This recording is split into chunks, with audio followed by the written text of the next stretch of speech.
Yun. Hello. Wow. Meron naman kaming interview. Uy. Sabi sa'yo, linggo-linggo na to eh. Pero nandito na pala mga Dre, no? Ito talaga, isa sa sinusubaybayan kong vlogger to, no? Mula pa nung kararating niya lang dito nung sa Canada, pinapanood ko na to eh. Kasi maganda yung istorya niya mga Dre, no? From Taiwan, nagpunta siya ng Canada. Pagkarating ng Canada, nagawa niya ng paraan, mapapunta yung kapatid niya. Tapos yung kapatid niya, ano yun, no? Kumbaga, medyo may, nasangkot yata sa aksidente sa motor. So, sabi niya nga, PWD, oh. Tapos, nakarating dito yon.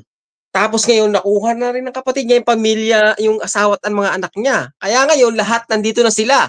Aba. Oo, kaya pakinggan natin. Ang gandang istorya na ito, mga Dre, no? Sana all. Ayan. Welcome si Randy TV. Kamusta po kayo? Dito lang muna ako sa kwarto kasi nandun si Bebe sa labas eh. Oo, pambira. Idol. Nakalikutan itong patulog di Bebe Labs. Yun, Boss Randy, kumusta ba? Kumusta ba ang buhay-buhay? Sa pay, kamusta? Masayang-masaya naman ako talaga ngayon. Kasi yung sinasabi ko nga sa sarili ko, yung greatest sacrifice ko para sa family ko, na-fulfill ko na yun. Yung mapapunta ko yung kuya ko rito and then yung family ng kuya ko. So, yung mas greatest sacrifice ko sa bakit kinikilabutan ako? Galing. Pakita natin yung channel ni Randy Boy. Ay, Randy Boy tuloy. Iba pala yun. Si Randy TV. Yan. Oo. Baka naman, pa-subscribe. Iyon, no? Subscribe, diba? Pabira. Pero Randy, nung bihira, parang naging madalang yung pag-upload mo. Kumpara nung dati. Oo. Kasi, sobrang busy ba ng klase ng trabaho mo? Dumating na si Baby Loves eh. Alam niyo na. Nakakatawa. Baby Loves talaga. Baby Loves. Ewan ko, tawag sa kanya Baby Loves. Hindi kasi, syempre, committed tayo sa company. May mga commitment tayo dito. Company na pinapasuhan natin. Pagka dumating kasi, yung sa taon, yung spring season namin, yung talagang marami kaming trabaho. Umabot, minsan ako dyan, max, 14 hours a day. 14, April to June. So, yung upload ko nun, masasabi ko minsan, once a month lang eh. So, kaya nangyayari yun na talagang sobrang haba. Ano yun? Pero weekdays lang yun, Randy. Gusto ko marinig muna ang storya ni Randy. So, from Taiwan siya. Sige, umpisihan mo nga. Paano ka napunta sa Canada at kailan? Paano? Yun. So, kasi, yung nasa Pilipinas pa sila, Papa, nasa Pilipinas pa ako, si Papa, tsaka si Mama na una na rito. Tulad nung nakakarami, ang sinasabi talaga sa amin na, kailangan mo na mag-Taiwan. Hindi ko alam kung bakit nung una eh. Yung pala, pag nasa Taiwan ka, pag okay na yung mga papers mo doon, or na-approve na yung work permit mo doon, or visa, ganyan-ganyan, hindi ka na mag-e-exit, or hindi ka na mangangailangan ng polo. Alam niyo yun, yung mga ganun-ganun, or agency. Pag nasa Pilipinas ka, di ba, ganun? Ewan mo lang ngayon, ha? Oo. Nakuha niyo yung punto ko. Pag nasa Taiwan ka na, approve na yung work permit mo, or visa, diretso ka na ng Canada. Kasi, pag nasa Pilipinas ka, nag-aisikaso ka ng work permit, ganito, marami ka pang babayaran, ganun. At saka, it takes a lot of time talaga. It would take you forever. O ganun. So, kung paano ako nagkaroon, o paano ako nakapunta ng Canada while working dun sa Taiwan, i-flex ko lang ng konti kasi medyo talagang palakaibigan ng mama at papa sa tunay na buhay. May kaibigan sila talaga dito na kaibigan din ng employer namin ngayon. Oo. Hindi ko nga din alam eh. Iba talagang power ni Lord talaga kasi ang daming Pilipino doon that time. What year was this? Kailan ba to? That was 2019. Sa company na yun, napakaraming Pilipino. Tapos sa family namin, walang kakilala doon sa company na yun para man lang ilakad sa employer. May family ako sa Taiwan. Ganyan. Na gusto ko yun. Ako yung napupunta doon. So, ako yung nakuha. Tapos, through AIPP panong araw. Hindi ko lang alam kung anong tawag. Atlantic. Yung Atlantic Immigration Program ang tawagin. So niloob ni Lord, 2019 nakarating ako dito. Nabinigyan ako ng LMI ni company. Direct hire. Oo. Nag-DIY lang ako dun sa application. Ako lang gumawa.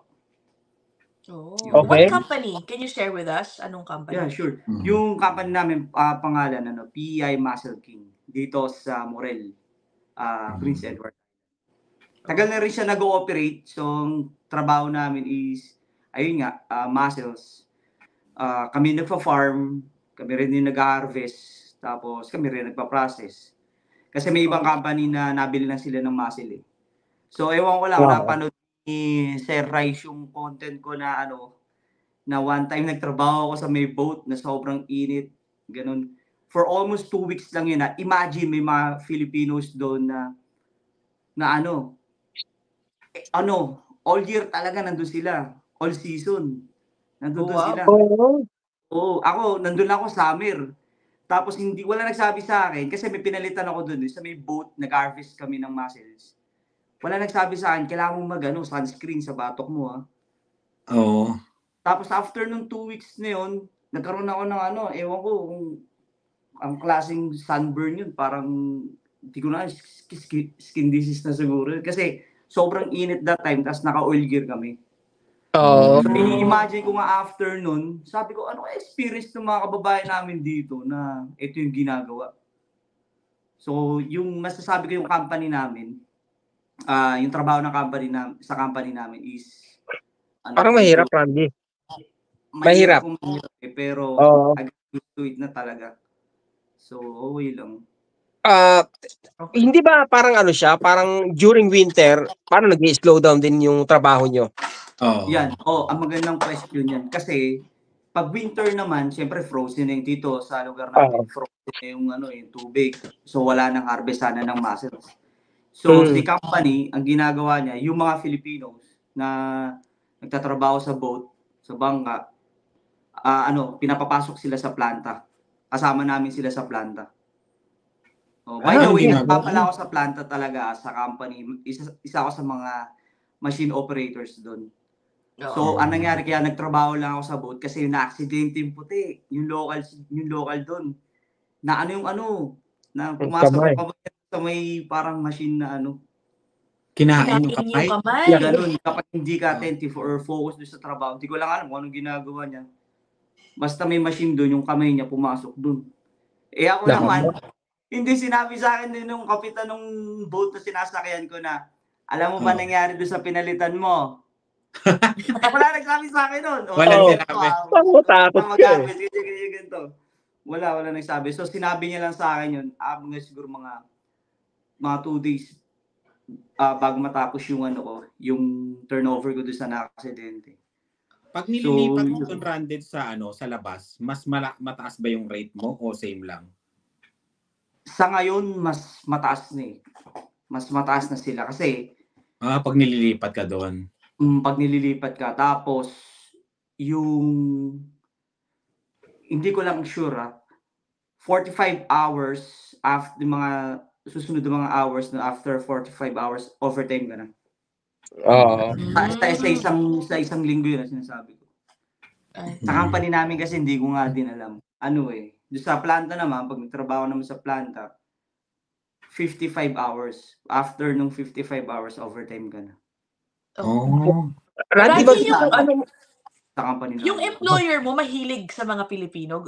Parang marami kayong Pilipino, no? Pero, to be honest na lang sa ngayon kasi hindi ko naman sinalala, ewan ko lang sa ibang company. Na yung employer namin kasi ngayon, nagugustuhan nila ngayon yung Mexican. Ang last batch ng Filipino na kinuha nila from the Philippines, si Baby Labs na. Kailan yun, yung huli? 2023. Last year. Kasi, tapos ngayon, puro Mexicano na. Puro Mexican na. Kaya pala sabi ko, nauna ba utol mo bago si Baby Labs? Nauna si utol ng buwan. Mga Oo. Ano yung Labs? Ikaw ko ulit si Bebe Labs. Pagay ka muna. Oh, sige. Hi! Hi, Bebe Labs! Hello.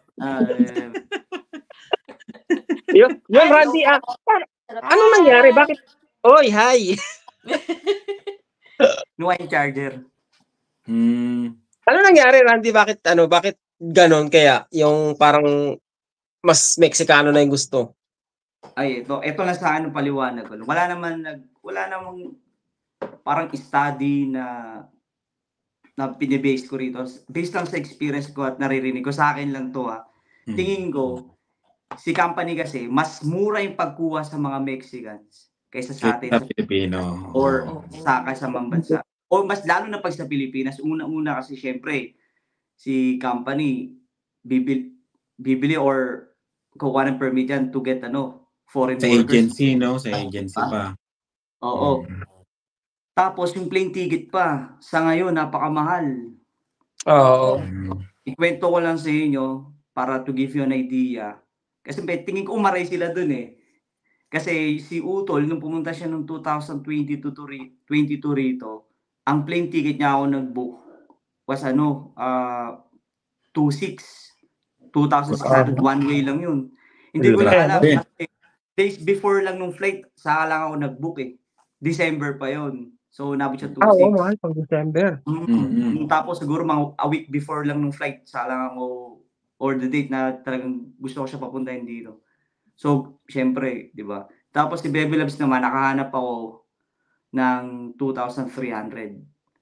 Mahal din talaga, no? Siyempre yun, sinolder lahat ni company yun. So, hindi ko lang alam kung paano yung diskarte nila sa mga Mexicans. Saka sa mga Mexican, gustong-gusto talaga ni nung company namin, bukod sa talagang masisipag sila as in. Sabi ko nga, pag paloko-loko mga Pilipino, masasapawan. Nawala ng operator o pwesto ng masasabi mo. Kasi ako talaga, sa ngayon kasi naka-leave yung isang Pilipina na kasama ko mag-operate. Siya talaga yung Pinoy na leader sa company. As in talagang siya nagli-lead dun halos lahat, pati mga locals. Kung ako napapansin ko, kung mati-train lang yung mga Mexicans at kukunin yung possible talaga yung pwesto ng mga Filipino doon sa company, pwede tayong mawala na doon sa company na yun. Ang galing as in talaga nila. Ang buti talaga, ang sipag, kahit 13-15 hours pa sila a day, kayang-kaya nilang kunin yung trabaho.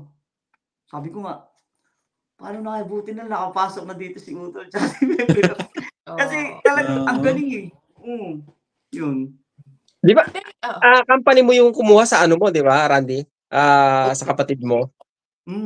Ni-refer mo? May referral system ba sa inyo? Parang gano'n? Oo. Pinaparang ko na yung mukha ko Sabi ko, I have a brother in the Philippines, ganyan-ganto. Siyempre, binenta ko din si Utol. Sabi ko pa, he is better than me, ganun. Tapos hindi nila alam, hindi pa nila totally alam. I mean, nilalakad ko na si Utol noon, and then, nung nangyari naman na na-involve siya sa motorcycle accident. So, hindi ko pa rin sinabi sa kanya na hospitalize siya, yung legs niya, at talaga nilagyan ng bakal. Akala nila siguro nakakas lang. So, yung pinapalang ko yung mukha, dinaretso ko na, yun, kaya ng kuya ko yan, ganyan.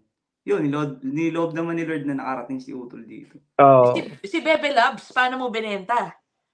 Sabi ko, parang, alam niyo yun, yung parang nagparamdam ako na hindi naman po sa pag-ano kasi pero may ako sa company, marang may pwesto, alam niyo na yung mga Pilipino pag magaling.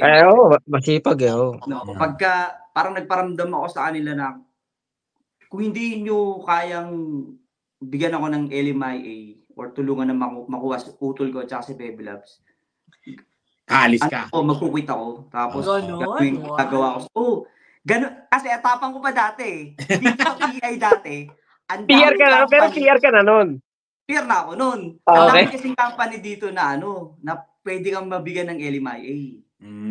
Dati. Ngayon, yung mga company na ngayon yun, nagsara na yung iba. Kasi, ang mahal ng lobster dito.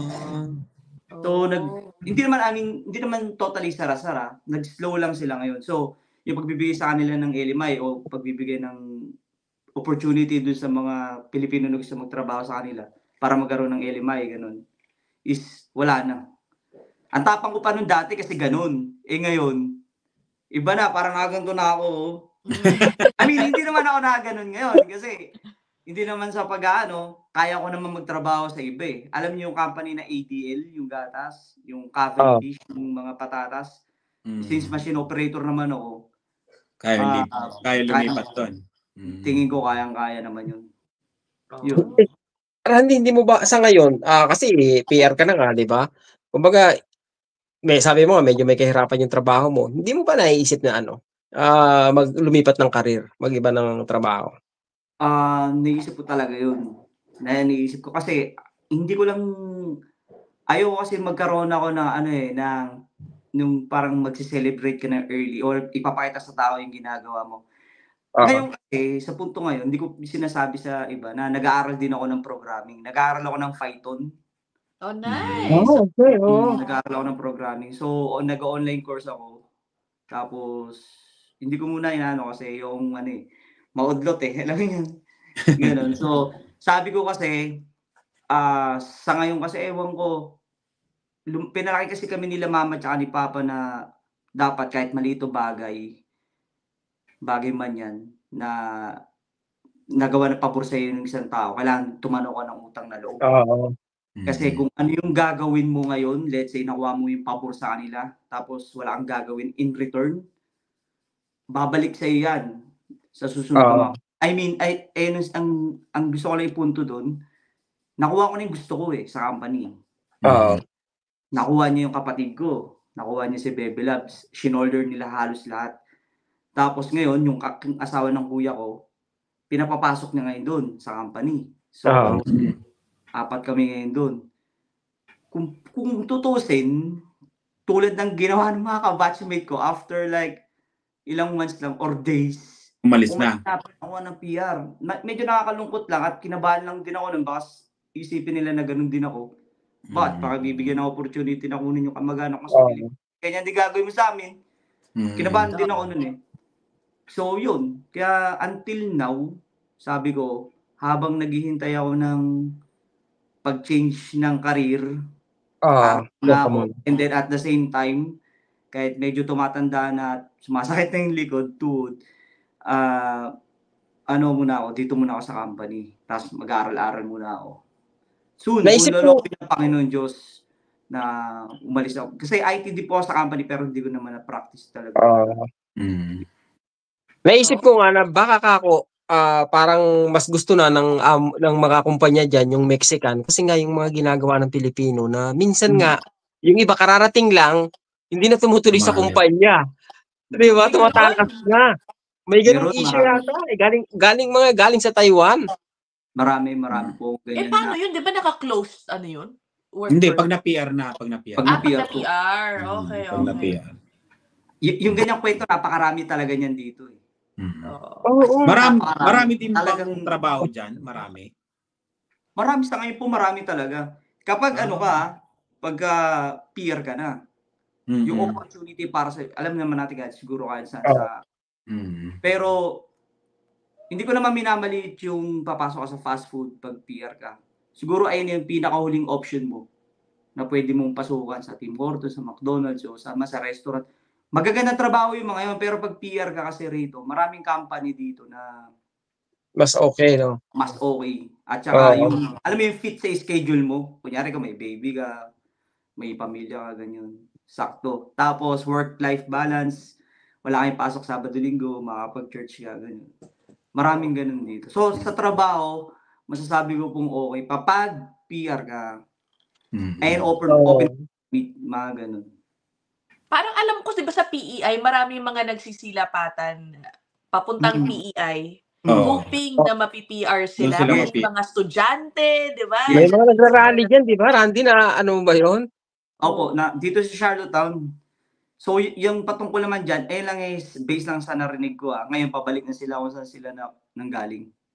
Yun na nga. Parang alam ko parang they were demanding the PEI government, yung mga student protesters, na parang i-extend yung mga work permit nila, something like that. And then talagang nag-camp out sila, yung mga ganun, patagalan talaga.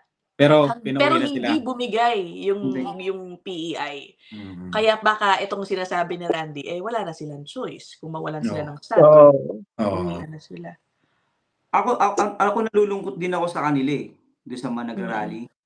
Pero hindi ko mabiblame si government ng PEI. Alam niyo bakit? Siyempre, they take orders din Siyempre, sa federal wise, kay Trudeau, gato limit natin for this year. Tapos minamit nga ako nito, nalulungkot lang din ako doon kasi favorite kong kumain sa KFC, dalawa kami ni Bebe Labs. Meron doon Pilipino na every time na pupunta kami doon, kinakamusta namin, hindi namin siya kilala personally. Siyempre Pilipino Ano ka ba? Kamusta na? Na ano ka na ba? Na nominee ka na ba sa pag-apply mo ng PR? May nomination ka na ba? Sabi niya, wala pa nga ganun. Hanggang sa pumunta nung sa mga sumusunod na araw, ang kwento niya na sa amin, ay doon sa may pag-fast food ka, stop na yung nomination dito. Hindi ka na mabibigyan ng nomination ng government. And then, nung sumunod pa na mga araw, ang sabi niya sa amin, hindi ko na nga alam kung ano mangyayari sa amin Hindi na kami bibigyan ng nomination. Pinatigil na. Tapos, syempre, parang hindi ko yung kalungkutan niya, hindi ko na sinasabi na, so, anong plano mo? Anong gagawin mo? Pero sa bunganga niya na lang nanggaling na hindi ko nga alam, baka papauwi na kami nito. Ano yun? Yun na nga. Closed work permit siya? Closed. Naka-closed work permit siya dun na sa KFC. Siguro nag-apply sa isang agency sa Pilipinas and then talagang uwi pag Mahirap na kasi ma-PR ngayon yung mga tier 1, 2, 3. Yung mga 4 and 5 rather. Kaya nga mas may chance ka tier 1, 2 yung trabaho. Pero kailangan siya, kung naging supervisor siya doon, pwede. Ay, sa dito pala. Sa Saskatchewan. Yun. Anyway, ako gusto ko pag-usapan yung yung sa bahay, alam balita ako yung bahay ni Randy medyo controversial daw yun Medyo controversial yan yung ibang mga followers ni Randy na nakabili siya ng 7. Magkano ba ulit? Sige nga, ikwento mo nga, Randy. 709 Canadian Nagsinungaling ka pa, nagsinungaling kayo. Oo, nagsinungaling pa ako Sabi ko nga 700 pero 709 talaga. So, mabalik ko doon sa kwento ko kanina na may kaibigan din talaga kasi kami na tumulong sa amin dito. O hindi ko lang alam kung masama ba yun. Napolitika namin yung waiting list kay landlord through sa may kaibigan namin para makuha namin to. Paanong napolitika? Sige, ipaliwanag mo. Ano nangyari? Hindi kasi, nauna. Bakit ako nauna, Kasi yung hindi ko lang alam kung anong relation nung kaibigan namin dun sa landlord. Siguro kasi matagal na dito yun Isa sa mga OG na Filipino yun dito sa PEI. Puro talagang close talaga sila. So, alam din ng Pilipino o siguro may tiwala yung landlord nito sa Pilipino na kaibigan namin dito na yung mga pinapasok mo dito, hindi kami namumroblema sa pagbayad nila sa saka okay silang tumira rito, hindi sila naninira. Alam niyo yun, yung ibig ko sabihin. So may tiwala siya na kung sino yung sasabihin mo na papasok dito o kukuha ng unit, sabihin mo na sa akin, papapasukin natin agad. So yung siguro August yun or early September, naka-receive ako ng message or kolata doon sa kaibigan namin. Napunta mo na agad to kasi available to. Pero wala siyang sinabi sa akin na na pag di mo pinuntahan to, pag pinalipas mo pa to bukas, wala na to. Before nun, isang quick backstory nun, yung pinuntahan namin ni Bebe Labs, nag-apartment hunting nga kami yan. Ang pinakamataas na napunta namin, 1,450. Ilang bedroom yun? Ilang 2 bedroom. 2 bedroom. Pero maganda naman, 2 bedroom. Pero, yun yung malapit sa company namin Pero mabaya pa ng mga 25 minutes, gano'n. Tapos, meron doon mga 1,1, yun. So, nagulat na lang kami. Sabi niya, 700 lang yun, tol. Sabi niya, 12,000 May ka na, may libre ka ng, kasama ng heater doon. I mean, baseboard lang yung heater namin dito. Pero, tapos yun. So, talagang narab namin ng opportunity. Ganun. So, kung masasabi ko dito ngayon, at meron din akong katrabaho ngayon, same trabaho lang namin, ang balita ko lang na ang apartment, ang binabayaran nila sa apartment ngayon is 1.5. Dalawa naman sila rito. Dumating na yung partner niya rito. So 1.5. Dalawa lang sila ron sa apartment. I don't know exactly kung yun ay kasama na yung, alam niyo yun, yung utilities. Yung internet, electricity. Ibig sabihin, mahal na rin ang mga ano pala dyan, Randy. Oo, mahal na rin. Oo. Kaya yung iba hindi ko mabiblame kung hindi sila naniniwala sa akin kasi nung una ganun din naramdaman ko Di ba kailangan hindi ko maniwala sa akin. Kaya sabi ko kay Baby Labs, noon that time, patulog na ako noon Sabi niya, sabi ko Labs, may sa akin, may nag-comment, kalokohan daw yung 700, yung rent ng bahay natin. Sabi ko sa kanya, bukas, pagpasok natin, bago tayo pumasok sa company, maggawa tayo ng video, bitbitin mo yung yung tenancy agreement. Pakikita niyo na doon yung papel. So, ganun. So, yun. Ayun yung story na kung bakit paano namin nakuha tong apartment. Ayun na. Alam na nila. May para hindi ko magkano yung presyo ng bahay dyan sa lugar ninyo. Ayun lang. Depende tulad ng iba, depende rin niya sa lugar pero ako, yung sa kapatid ko kasi, di ko alam kung napanood yung content nung ginawa ko doon sa bahay ng kapatid. Yung bunsong utol mo. Malaking, malaki yung lupa ng kapatid mo, di ba? Napakalaki ng lupa. Hacienda yun hacienda. Pero nga lang, ang layo sa city. Babiyahe ka pa ng mga 25 minutes. Bago ko makarating doon sa tawagin namin ni Summerside. Bago siya makarating. Tapos nagtatrabaho sila pareho doon sa may Summerside. So, travel sila mag-asawa every day ng ganung oras. Pero maganda. Alam ko ang halaga nun nasa nasa 230 yata yun, yung bahay na yun. Ganun siya kalaki, tapos ganun siya kalawak. Ang tabi niya, gubat, tapos taniman ng patatas. Ayun. Ganun. Ayaw mo ba kung sakali ikaw ayaw mo sa lugar na yon? Ay, yung ganung bahay na parang walang kapitbahay. Ayoko kasi. Kaya ayoko na kung lolobi Lord, gusto ko medyo city ng onte. Hindi naman ako matatakotin sa multo. Kasi wala pa naman ako nakikita. Simula ng Pero, alam mo yon yung kung lolobi ni Lord na magkaroon ako ng anak, gusto ko kasi na katulad ko siya na maano siya sa relationship sa tao, may makikita siya ng tao, may access siya sa ganito, sa playground na ganito, may access siya sa mall, pakikita niya Gusto mo ba lumabas ng Randy? Plano mo bang lumabas ng PEI pag dumating yung araw? Sa ngayon, hindi pa siya pumapasok sa isip ko. Pero kung nalobin ni Lord na magkaroon ng opportunity sa ibang lugar, i-consider ko siguro. Kasi mahirap may time kasi na pumapasok sa isip ko yan Yung sabi ko, it doesn't make sense kung after like 2-3 years from now, mag-move kami sa ibang lugar. Bakit? Hindi ko lang alam sa trabaho. Kasi nandito ang mama at papa ko Nandito ang mama ko. Napakabigat kung titimbangin mo. At saka hindi naman sa ang mama at papa kasi medyo nag-edit na. Ito yung time na sa buhay namin na payback time na para kay mama at kay papa. Tsaka kasi nasa Pilipinas kami, syempre alam niyo na, simpleng buhay na simpleng Pilipino lang rin kami dun. Hindi namin maibigay yung mga gusto namin sanang ibigay kay mama. Ngayon, ang papa kasi medyo may savings naman siya. Hindi niya na kailangan yung material na bagay. Ang gusto niya, kahit hindi niya sabihin sa amin, is yung makita niya kami every single week. Hindi niya sinasabi sa amin yan, pero nakikita namin, naramdaman namin na masaya sila pareho na makita niya kami. Mga apo niya, ganun. So, yung pag-ibang lugar, i-consider ko yun, pero sa ngayon, hindi muna. Wala muna. Para sa mga hindi pa nakakapunta ng PEI, katulad ko, ano bang meron sa PEI? Na maganda rin po dito sa PEI. So, itong Prince Edward Island ito yung pinaka-smallest province sa Canada.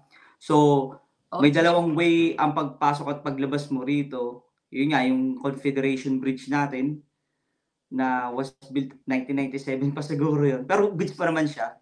Yung bridge na yun. At hindi libre yung paggamit ng bridge. Pagpapasok ka ng PEI through bridge, libre. Pero pag lalabas ka, magbabayad ka ng mga $50 ata. So yung isa pang way ng, may bayad eh. Ano yung isang Doon pa ka dadaan.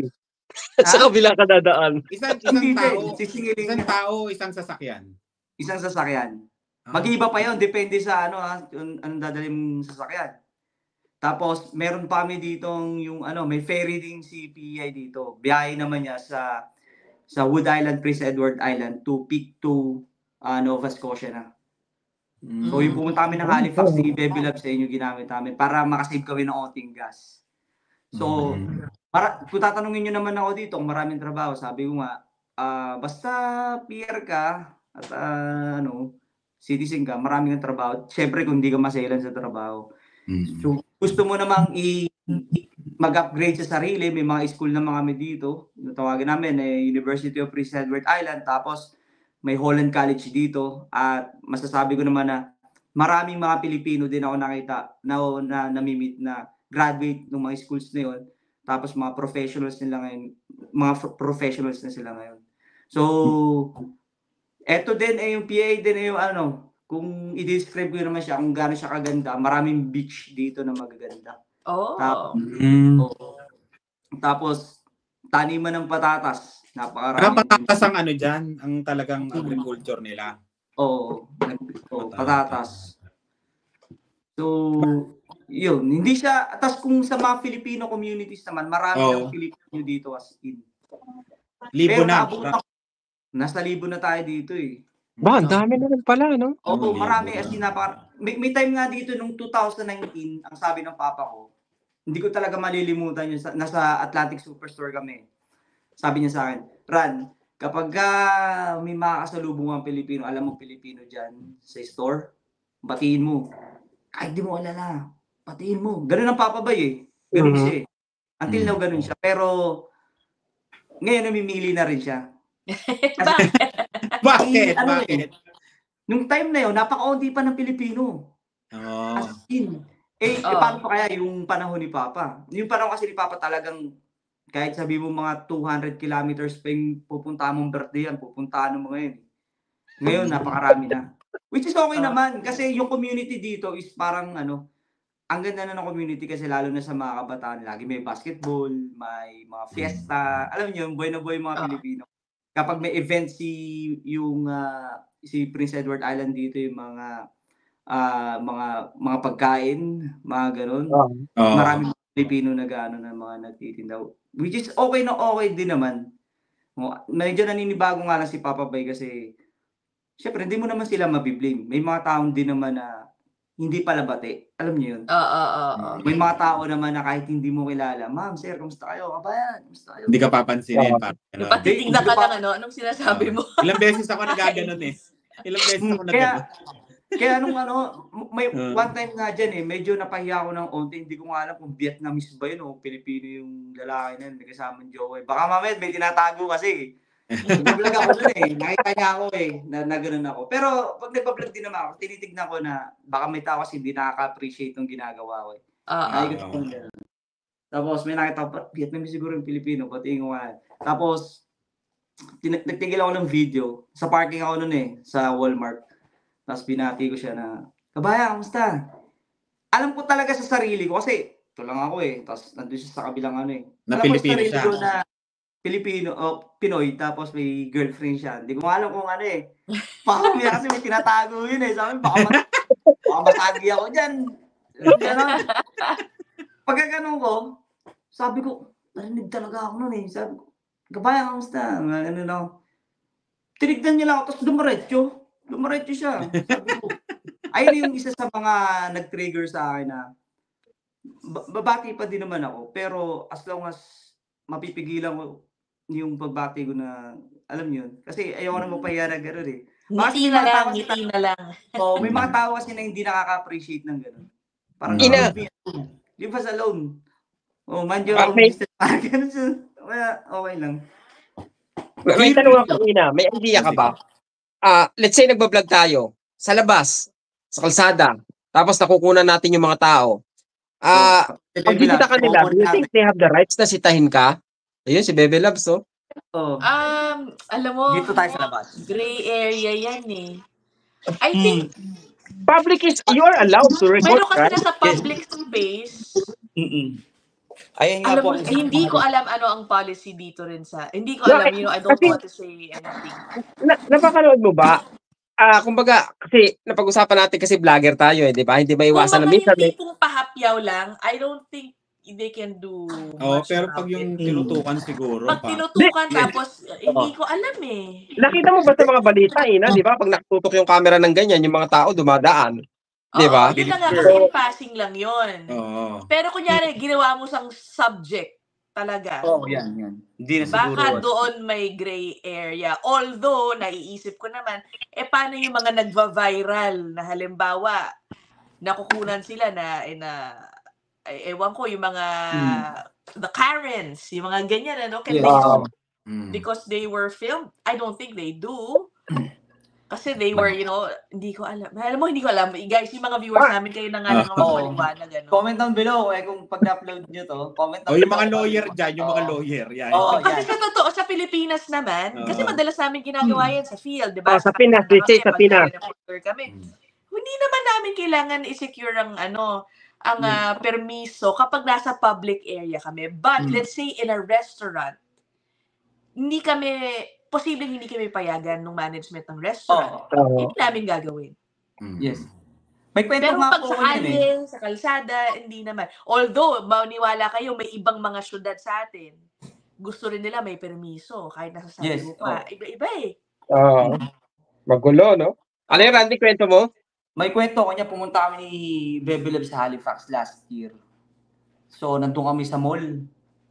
Nagpa-vlog na kami nun eh. Siyempre, vlogger eh. Pasok namin ng mall. Until, hindi ko lang alam, kung na-radio na kami, may sumunod sa aming India National na security. Escalator na kami. Tapos naabangan kami doon sa may taas. Nagbablog pa rin kami. Malapit kami sa Foot Locker eh. Gusto ko kasi ipapakita ko sa aning Foot Locker eh. Nakagano na ako. Nakita nyo na. Sabi, excuse me, you guys not allowed to do that. If you want to continue that, go to our office and get a permit. Oo. May ganun talaga. May mga ganun, no? May ganun. Sabi ko, hindi syempre, ako, may din ako, may pagkakasala din ako kasi hindi mo na ako nag-research. Bawal pala din. At the same time, baka hindi nga talaga nila, bawal talaga, baka hindi. Ako dati sa Foot Locker, nagbawal. Kinukuha na ko yung sapatos. Yun, sa loob. Bakit kaya? To think na parang pinopromote mo na nga sila di ba? Yun nga yung sapatos, di ba? But they don't know kasi if you are. They really don't know what you're doing. What you're talking about. Kung anong subject mo, or Pero alam mo, naisip ko naman sa panahon ngayon, kasi noon hindi naman, wala pa namang ganito kadaming vloggers. Siguro may extra training na yung mga staff sa mga private area. Private, ano ba tawag dito? Mga restaurant, malls. I think restaurant is, parang accommodating naman sila sa mga vloggers. Lalo na kasi maraming food vloggers. Halimbawa, mapopromote sila. Mapopromote yun. Oo. Pero hindi ko alam kung meron pa rin talaga yung, paano yung pagiging strict nung iba. Hindi ko rin talaga alam. Halimbawa, Mark, sa Costco, ikaw, hindi, tuwan-tuwa sila. Okay sila, oo. Ang sinisita ako, Mark. May iba kasi na sinisita sa Costco eh. Hindi kasi sa Costco nila naman wala yatang tao dun eh. Hindi. Pero siguro pag kinukuha na mo talaga na nakikita nila, kinukuha na mo yung mga tao talaga ng focus, ganun. Pero kasi kami pag nag-vlog kasi ko, mga produkto eh. Siguro pag nakikita nila doon, di ba? Malaki daw bayad, Randy, ng vlog ng Costco eh. Wala.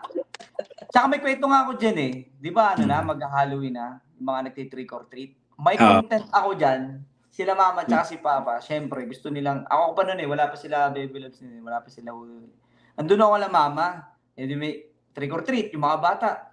Ako naman, si Randy TV na gusto mag-vlog, pinagkukuha ko ngayon yung bata. Ay, bawal yun. Oo. So pag-upload ko, bago kasi ako mag-upload, ina-upload ko yung sa group chat ng family namin eh. Oo. Tapos, yung asawa ng kapatid kong bunso, sabi siya, kaya huwag mong i-upload yan. Kasi mga bata yan, mga minor yan eh.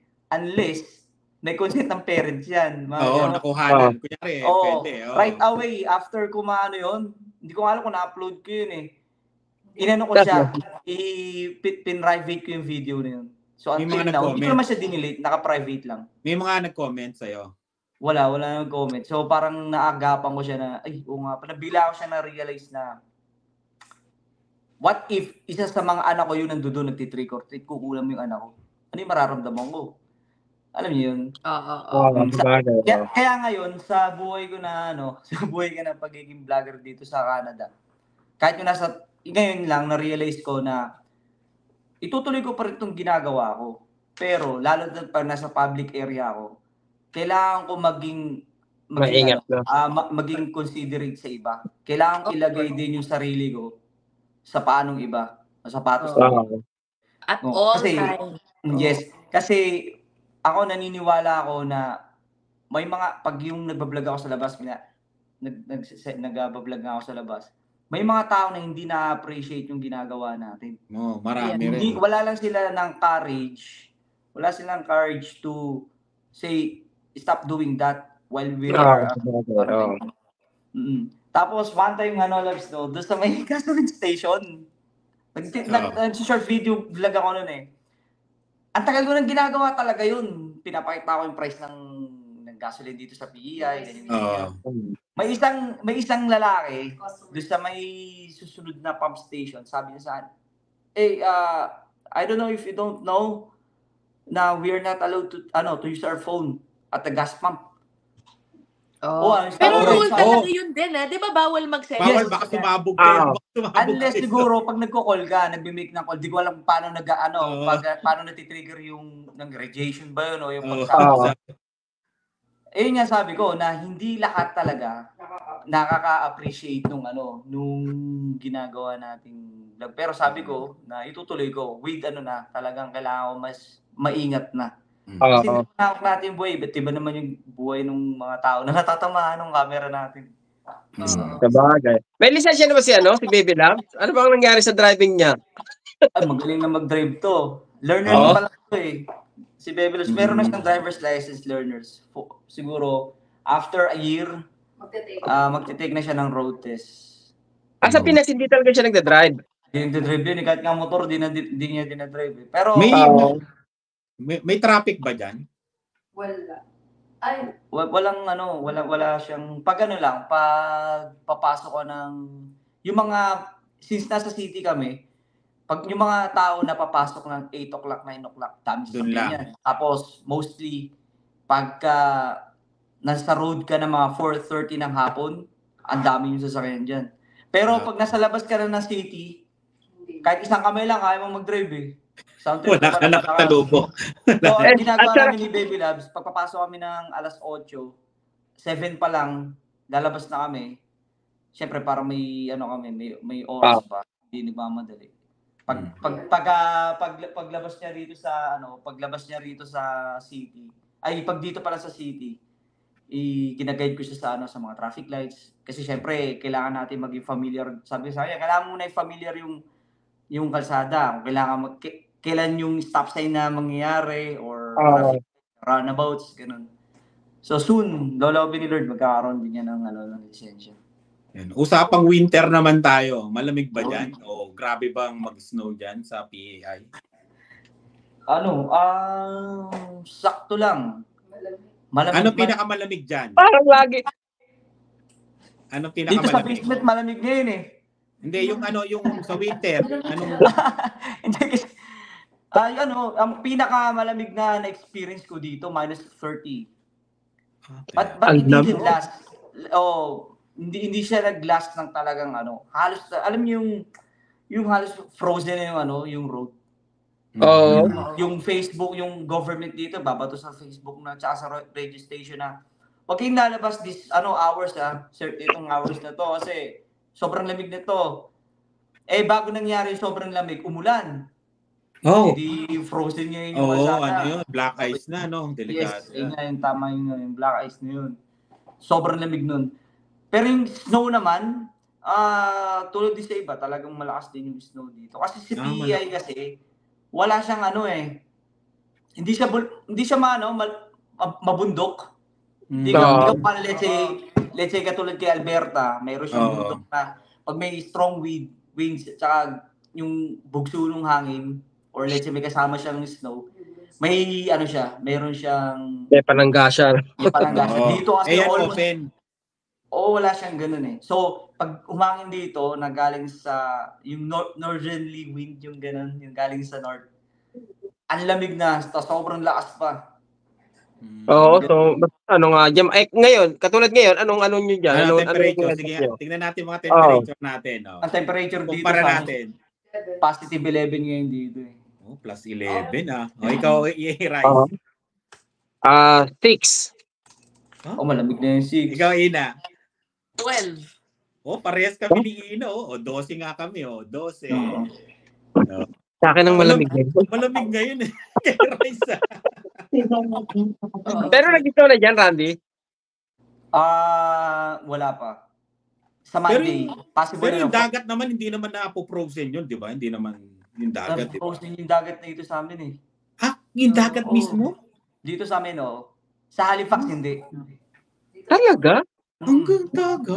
May content nga ako na lumakad kami ni Utol dun sa dun sa tubig. Frozen water dun malapit sa company. Kapatid ng dagat pala, no? Malamig nga. Ay, pala, Randy, buong family mo na nandito. Your parents, kapatid mo, nandito na. Bakit ba't yung iniwan ng Pilipinas, basically?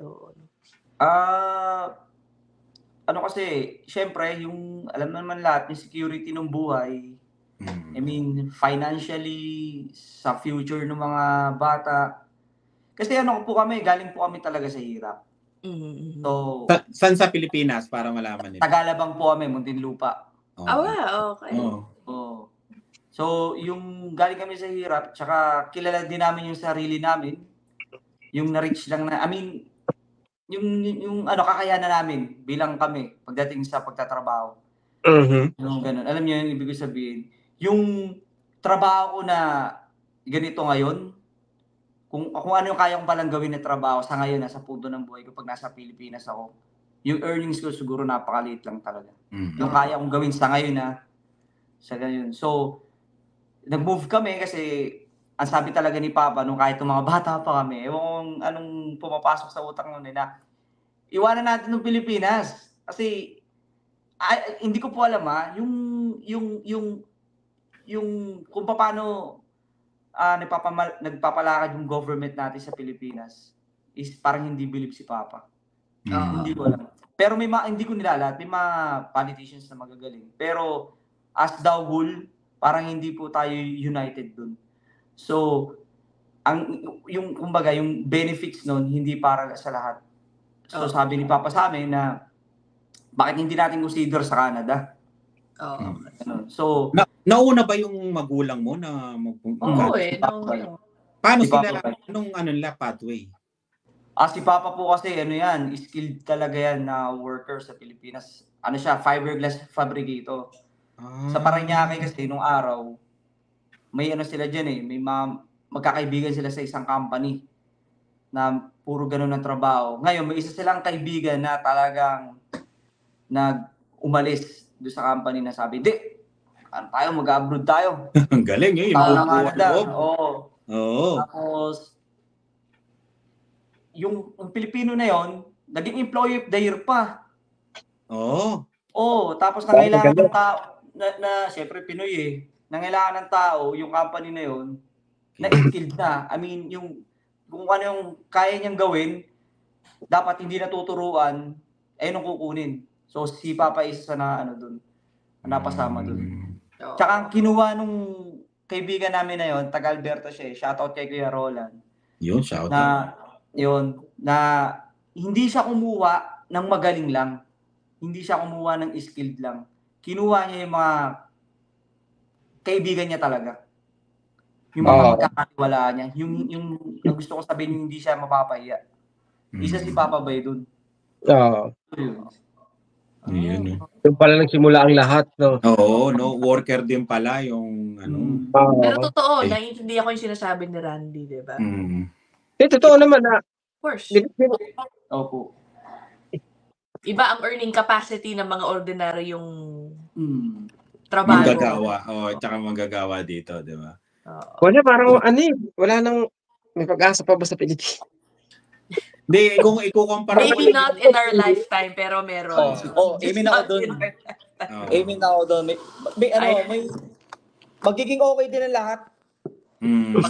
Magiging okay din lahat yan pagka siguro Pero, magiging apo nyo po. 10 years Pero kaya hindi rin. natin Sana umabot sa apo natin, no? Ganun na lang.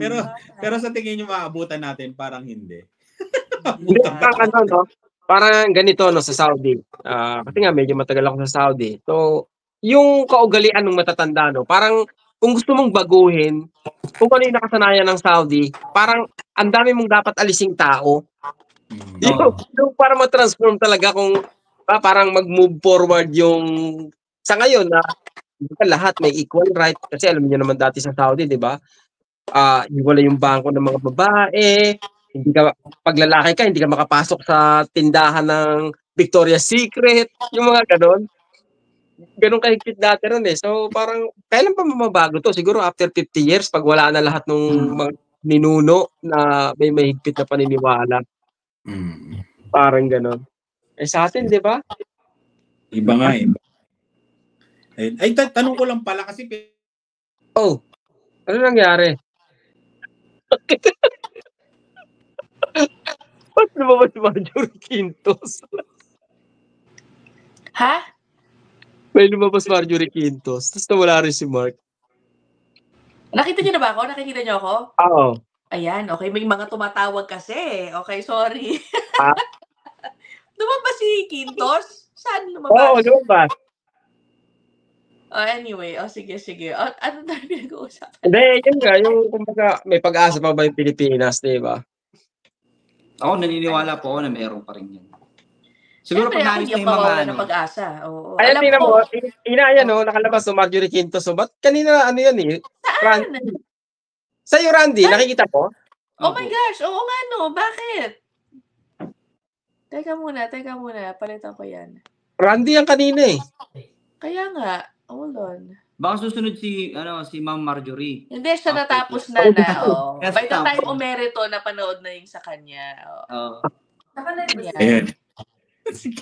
May nang istorbo si Crystal. Shoutout sa iyo. Naka-live po ba tayo ngayon? Or Hindi. Recorded. Ayun na nga, tumatawag din si Mary Ann. Hoy, pag napanood nyo to, ito yung tumawag kayo, nawala tuloy ako. Nawala din ako kasi nga tumawag. Magkakasama sila ngayon. Kaya pala, tinatawagan. Ayun, shoutout sa inyo. Cellphone kasi yung gamit natin eh, no? Yan. Sana ba ako may gusto ko tanungin kay Randy? Yun, yung pagtatanim ng tatay mo, napakagaling magtanim ng tatay mo, di ba? Paano niya napatubo yung malunggay para maibala? Di ba? Pinasok na ba? Pinasok mo sa bahay? Pinasok na eh. Kaso nga lang, nalulungkot ako doon sa malunggay. Bakit? Parang hindi na siya abutan ng December. Hindi, ang kwento kasi ng malunggay, yung buto nun galing sa India, sa Amazon namin order. And then, si Papa, ang background kasi ni Papa sa pagtatanim, talagang farmer talaga sila sa Pilipinas. Mahusay eh. So alam niya kung paano itatanim at saka kailan. Tapos yung pagtatanim, yung tinanim niya yung malunggay, nag-base na lang siya sa mga unang tanim niya like kalabasa, talong sa basement. So nag-start daw siya magtanim is ng April. Mga maliliit pa lang siya. Tapos yung May, yun na, bumili na siya ng mga ilaw, mga fertilizer. And then yung June, nung mga June na yun, nilalabas niya na sa bahay. Yun. So ang galing kasi kahit ako napabilib ako kahit yung mga taga dito na taga eh. Malunggay ang malon eh. Oo, sino bang makakapagpatubo ng ganun? Pero ang na-amaze din ako sa maraming mga Pilipino nagsend sa akin ng photos and videos. Meron din sila. Ang dami as in. Meron silang, mga mayayaman na tayo eh. May sarili silang greenhouse.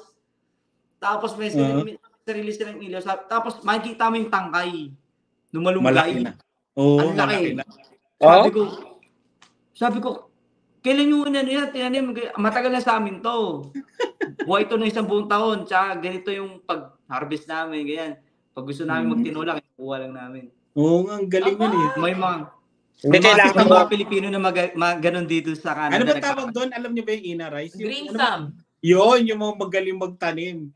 Yun yung frustrated kasi kami. Hindi kami marunong magpabuhay ng ano. Oo, ako magaling din yung marunong. Kaso kumain. Magaling ako mamitas. Oo, mamitas. Magaling ako mamitas sa kumain. Oo, yun. Kumusta yung mga dyan, Randy, yung mga may Filipino store ba dyan? Mga pagkain Pilipino, yung ganyan. Oo.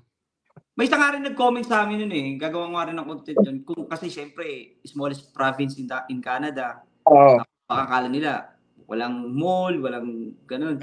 Meron din dito, marami din dito. So actually, si Bebe Loves nga, kakatapos niya lang ayun, salad. Nagluto ako ng buko salad. Buko salad siya eh. Halos lahat ng ingredients eh. Hanggang sa Eden cheese, imagine. Kaso mahal eh. Yung Eden cheese magkano? $11. Yung Eden cheese na gano'n. Maliit Oh, yung maliit. Mahal, grabe. Grabe. Magkano lang yun sa peso? Oo. 72 pesos. So kung yung mga Filipino foods, meron dito. Expensive. Mga tosino. May Asian store. Oo. May Asian stores. Asian store naman.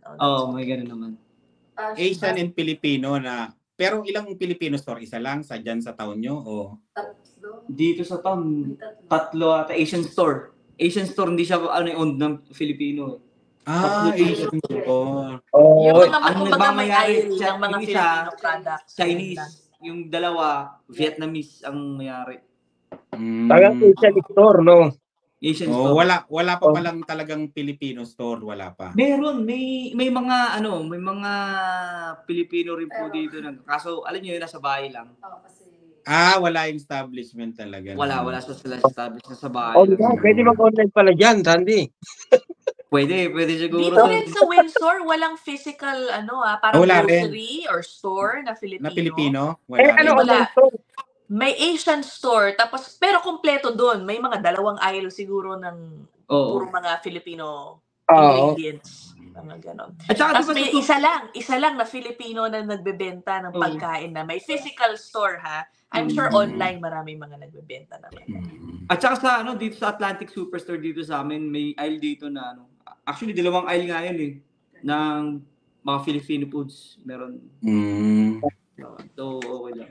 From noodles, dilata, ganun. Tanong natin si Bebe Loves. Ilang buwan na ba si Bebe Loves sa... Uy, Bebe Loves, ito ka. Tanong natin kung yan. Bebe Loves, ilang buwan ka na dito sa Canada? Almost 1 year na po. Tagal na. Tagal na pala. Ano nagustuhan mo dito? Yan. Ano daw? Upuan. Kasama dito sa kwentuhan natin kasi... Store po ako sa inyo. Ano po yung Anong nagustuhan mo dito diyan sa Canada, dito sa Canada? Kasi kinuha ka ni Randy, nananahimik ka sa Pilipinas, di ba? Naganda ng trabaho mo sa Pilipinas, nasa McDonald's ka. Ano yan? Sustentado yan eh. Kaya nga Ano talaga gusto mo? Siyempre, una-una, nandito yung asawa ko. Bago kasi sa mate, mga first-timer na OFW, first time nakarating sa Canada, ma-amaze ka talaga maganda talaga ang Canada. Tsaka, syempre, yung income talaga dito, malayong-malayo dun sa income na nakukuha namin sa Pilipinas. Ayun. Tsaka, isa pa na yung support na naibibigay ko dati before sa family ko nung nag-work ako sa Pinas, napakaliit lang. Ngayon, talagang kahit hindi naman siya ganun kalaki, masasabi kong masaya sila. Parang yung sweldo mo lang dati sa Pilipinas, yun na yung pinapasuporta mo ngayon. Parang yung isang araw ko lang dito, parang yun na. 15 days. Yun na yun. Hati pa yun. Yung isang araw lang dito, hati pa yun na binibigay ko na sa Pinas ako. Ang laki ng diferensya. Blue Yeti na to, Labs. Electric kettle o initan ng tubig. boss. Okay. Pero bago ko ito muna ito i-turn on, Labs, pakita mo muna ito, 100% pa rin. 100% pa rin yan. So, titignan natin. Pagkatapos nito, may testing pa tayo rito. Na ganito. So, game. Naka-play. Naka-play pala, sabi ko. Naka-play ako to play. Sabi ko parang nagsasalita ako. Ayan Subscribe kayo, habulin natin para maging 100,000 o 41,000 plus more. Oo nga, no? Baka naman. Sana all. Tama nyo po sa recording niya. Oo, kasama to. Ayan. Ayan.